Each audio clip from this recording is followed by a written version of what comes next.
Thank you, Mr. Chairman. Thank the ranking member as well. Mr. Leviton, you have some comments that you would like to make. I'd like to yield some time to you for your commentary. I very much appreciate that, Mr. Green.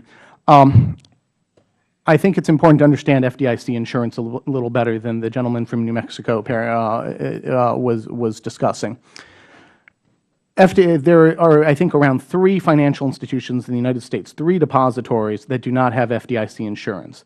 No depository is required to have FDIC insurance. They choose to get it. And why do they choose to get it? Because they know they can't compete without it. It's not that any consumer goes in looking for FDIC insurance. We take it for granted today. That, we just assume that every bank has FDIC insurance.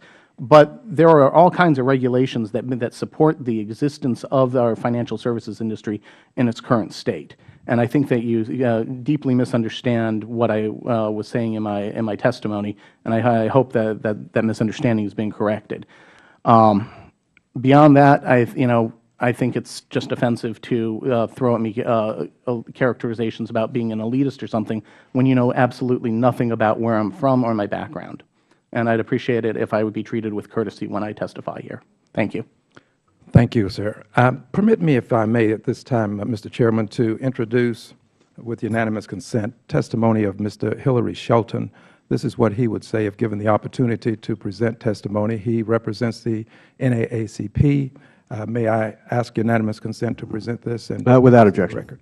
Thank you. Now, let's talk for just a moment about what we do and what we say. We talk about small banks, community banks, but we legislate large. When we try as best as we can to legislate for the small, the terminology becomes large. Example, we've actually had testimony indicating that a community bank is a $50 billion bank. If we legislate for a community bank and the legislation covers $50 billion banks, have we done what we sought to do? Many of the community banks that I have worked with, that I talked to, have indicated that they'd like to get some help, and I'd like to help them. The question becomes, what is a community bank? Is a $50 billion bank a community bank? I'm going to ask my friend from Texas, Mr. Williams.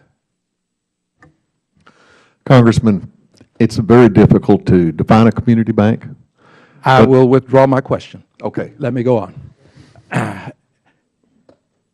We want to help the small banks.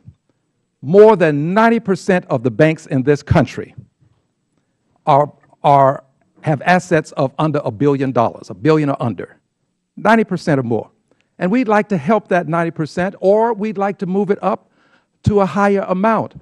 But whenever we try to do this, we run into this question of the legislation applying to $50 billion banks.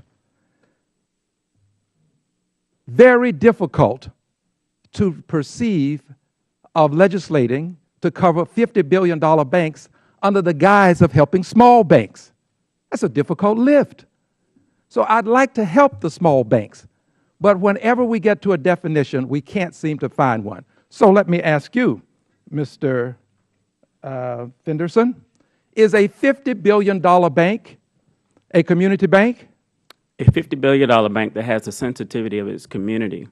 Has the sensitivity of its community. So if we pass legislation to help small banks under the guise of helping community banks, and we help the $50 billion banks, you've just heard the testimony about mega versus small banks. We will end up helping mega banks. So in your opinion, a $50 billion bank can be a community bank? Yeah, we need the ability to be flexible. Are you a $50 billion bank? We are a $60 million bank. 60 billion? 60 million. Okay, so I'm asking you about billions. Is a $50 billion bank a small bank? By asset size, a $50 billion bank is not a small bank. Is it a community bank? A $50 billion bank can be a community bank. Therein lies the problem, dear sir. Therein lies the problem.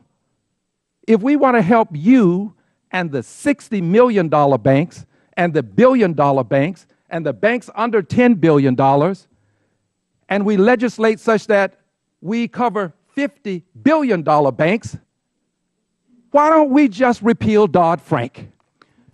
Because that's what we're talking about here. We would end up eliminating the protections that Dodd-Frank accords consumers from the mega banks. Might I ask, answer? Time of the gentleman is expired. Now recognize the gentleman from Florida.